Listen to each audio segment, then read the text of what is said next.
बहुत इन्होंने चाइना पे चिल्लाया, इतना चिल्लाया, टिकटॉक बैन करेंगे ये। लेकिन अभी इकोनॉमिक सर्वे में उसके बाद इन्होंने कहा है कि चाइना का मैन्युफैक्चरिंग जो है इंडस्ट्री यहाँ पर इन्वेस्ट कर सकती है। बताइए, अभी तक टिकटॉक बैन कर रहे थे और जब देश का हालत एकदम खस्ता कर दिया तो चाइना से ये इन्वेस्टमेंट मांग रहे हैं, एफडीआई मांग रहे हैं। इनको इस बात का शर्म नहीं आती। खैर, लेकिन मैं इस बात पर आना चाह रही हूँ, जब हम अग्निवीर पर बात करते हैं, अग्निपथ पर बात करते हैं, तो 3 पार्टीज इन्वॉल्व होती। पार्टीज मतलब पॉलिटिकल पार्टी नहीं, पहला जो जिनको रिक्रूट करना है, दूसरा जो आर्मी है और तीसरा जो गवर्नमेंट है। इसमें ना आर्मी खुश है और जिसको ना रिक्रूट होना है, जो स्टूडेंट है ना वो खुश है। बस कौन खुश है? मोदी जी खुश है। मतलब एक लोग खुश है, इसलिए अग्निवीर स्कीम चलनी चाहिए, इसलिए अग्निपथ स्कीम चलनी चाहिए। बस एक लोग खुश है।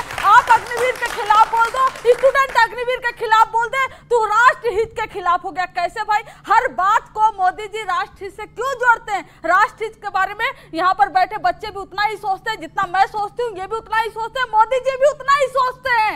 लेकिन वो अपने आप को राष्ट्र हित के प्रोटेक्टर जो मानते हैं ना, वो नहीं है। बच्चों से बात कर लीजिए, एक सर्वे करा लीजिए और हुआ है, बिहार में चले जाइए, वेस्टर्न यूपी में चले जाइए, ईस्टर्न यूपी में चले जाइए, जो ट्रेनिंग ग्राउंड है अग्निवीर का सब खाली हो चुका है। और आपने एक बात सही कही कि आप नौकरी की तरह नहीं मानते हैं अग्निवीर स्कीम को। हम भी नहीं मानते हैं नौकरी की तरह, क्योंकि उसमें जज्बे से जाते हैं।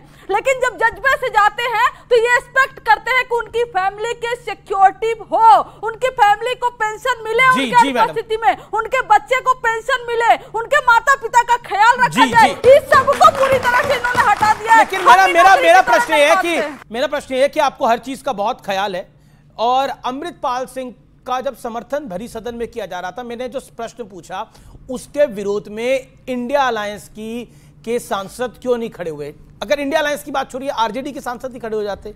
ठीक है, 1 2 3 सांसद तो ही लोकसभा के अंदर। लेकिन क्या जी आपका सवाल बिल्कुल करेक्ट है। पहला आंसर इसका यह है कि जब ईसीआई कोई अलग नहीं है, प्रधानमंत्री को नोटिस नहीं दे सकी, उसके पास इतनी हिम्मत नहीं है, तो प्रधानमंत्री के कहने पर वो रिजेक्ट भी कर सकती थी। और दूसरा, जब कांग्रेस के लोगों ने कह दिया कि उनका इंडिपेंडेंट बयान है, नहीं, मैं पूछा हूं सदन में अमृतपाल सिंह के लिए कहा जा रहा था कि फ्रीडम ऑफ स्पीच होनी चाहिए अमृतपाल सिंह की, तो यही संविधान की रक्षा है।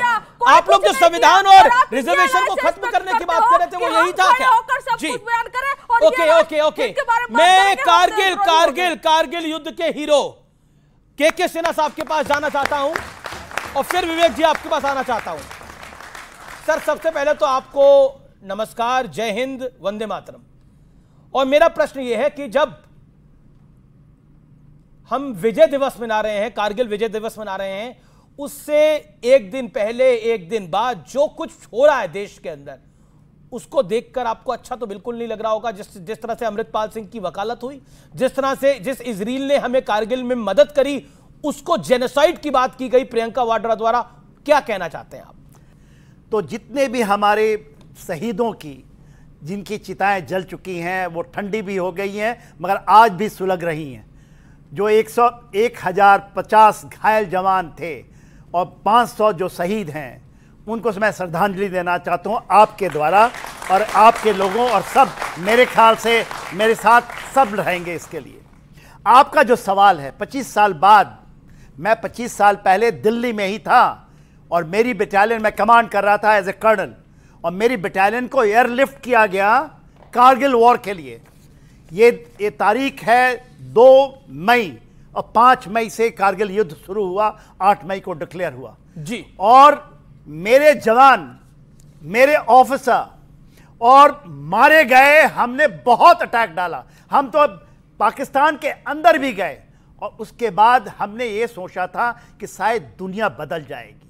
आपने अमृतपाल का बात किया, मैंने आज से 84 में मैं कैप्टन हुआ करता था, मैं कर्नल था जब ऑफ विजय हुआ और कारगिल में गया।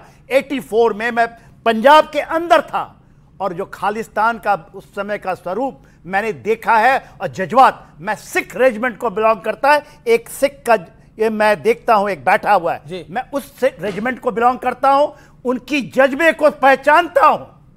आपने जो बात कही 25 साल बाद, तो मेरे अंदर से रोना आता है। आपने पूछा ना आप कैसे फील करते हैं, कुछ नहीं बदला है, कुछ नहीं बदला।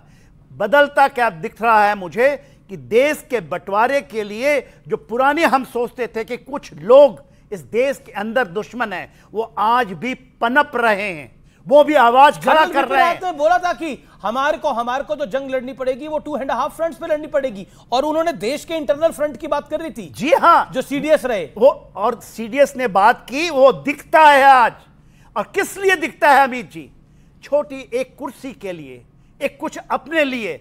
जो कहते हैं ना, जो ताल ठोक के कहते हैं कि यहां पर बड़ी बड़ी बातें करते हैं कि देश के लिए करेंगे, और अग्निवीर ऐसी स्कीम, ये कारगिल के युद्ध के बाद की निकली हुई जितनी भी कमजोरियां हैं उसका आप देखते हैं। अग्निवीर सुब्रमण्यम कमेटी की रिपोर्ट पढ़िए, मैं उसके अंदर में एज ए विटनेस बहुत चीजें लेके गया था कि हमें यूथ चाहिए, यंग चाहिए, हमें खून खौलता, क्योंकि कारगिल की लड़ाई यंग जवानों ने जीती। ये बड़ा इंपॉर्टेंट फैक्टर है। विवेक से मैं राय लेता हूं। विवेक जी विवेक से बात। देखिए जनरल साहब, पहली चीज तो ये है, कंटोनमेंट एरिया में आपने काफी समय बिताया है, अब सिविलियन एरिया में है। मैंने जंगों में हंसे में बिताया है, कंटोनमेंट में नहीं बिताया है। बहुत अच्छी बात है। मैंने अपने 37 साल काल में चाहे तो इंसर्जेंसी लड़ी है, और देश में और विदेश में हमने जंगें लड़ी, विदेश में भी लड़ी है मैंने। सर इनको इन पे गोलियों के निशान भी हैं। अगर आप सबूत देखें, गोलियों के निशान मेरे छाती में है यहाँ, और मेरे राइट साइड में है यहाँ। ये सर्जिकल स्ट्राइक का भी प्रूफ और इसका भी प्रूफ। पहली चीज जनरल साहब, मतलब आप एक आर्मी के रिटायर्ड मेजर जनरल से सबूत मांग रहे हैं कि तुमने लड़ाई लड़ी कि नहीं लड़ी। मैं कुछ उसने गोली खाई कि नहीं खाई? की कैसे बात कर ली साहब? कंटोनमेंट की कैसे बात कर ली? कंटोनमेंट में हम पर सर डिसिप्लिन से सुनिए करते हैं, आप डिसिप्लिन से सुनिए, तैयारी करते हैं। कुछ और रहा था, आप डिबेट कहीं और ले आए। अरे एक सेकंड, फिर मैं अगर कहूंगा कि रूलिंग पार्टी को बैकिंग दे रहे हो, विवेक जी आप शर्मिंदा फील करेंगे, फिर आप शर्मिंदा फील मैं करेंगे। देश को बैकिंग दे रहा हूं, देश को। तो सुनिए फिर आप पहले देश के एक मिनट 140 करोड़ जनता पहली को। चीज, ये फौज हमेशा थी इस देश में, आर्मी शुड बी सल्यूटेड। लेकिन ये कहना कि कांग्रेस के रूल में आर्मी नहीं थी, तीसरे मोर्चे के समय आर्मी नहीं थी, किसने कह दिया? और 2014 के बाद से आर्मी का जन्म हुआ है, इससे मैं सहमत नहीं हूं। आर्मी का पॉलिटिसाइजेशन गलत है, और ये कहना कि 2014 के बाद देशभक्त पैदा हुए हैं आर्मी में, यह भी गलत है। अगर आपने सर्विस करी थी कांग्रेस के टाइम में, तीसरे मोर्चे के टाइम में, उस समय भी आर्मी के रूल को आपको सैल्यूट करना चाहिए। किसी ने नहीं बोला कि आर्मी नहीं थी कि नरेंद्र मोदी जब आए हैं, किसने बोला? आप इतना गुस्सा हो रहे हैं और इतना तमतमा रहे हैं, पर मेरा प्रश्न ये है, ये किसने बोला कि कांग्रेस की सरकारों में आर्मी नहीं थी, लेफ्ट फ्रंट की सरकारों में आर्मी नहीं थी? आर्मी थी, है और रहेगी। इसलिए आर्मी को आपने नहीं बनाया साहब। ये प्रश्न, मैं मौका दूंगा।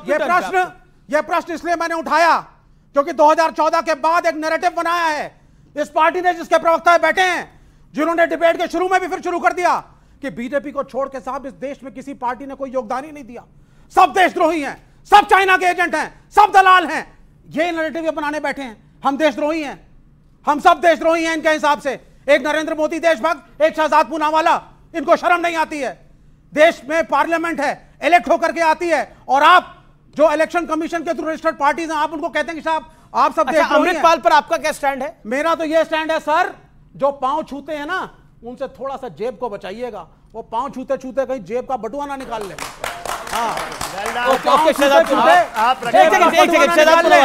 ये आर्मी सुन लीजिए, जेब का बटुआ कैसे निकाला? अच्छी खासी फौज जवाब देना, अच्छा खासा चल रही थी, लड़कों को नौकरी मिल रही थी, बच्चे इंडिया की तैयारी कर रहे थे, सीडीएस की तैयारी कर रहे थे, जवान भर्ती हो रहे थे, 4 साल का ले आए। ठीक है, आपने भी बात, विवेक जी यू मेड योर पॉइंट, और शहजाद पूनावाला 40 सेकंड। मैं हमेशा 2-3 बार आपके शो में कहा है कि ये मेरा दुर्भाग्य है कि मैं कभी ये नहीं कह सकता कि मैं सनातनी पैदा हुआ, हालांकि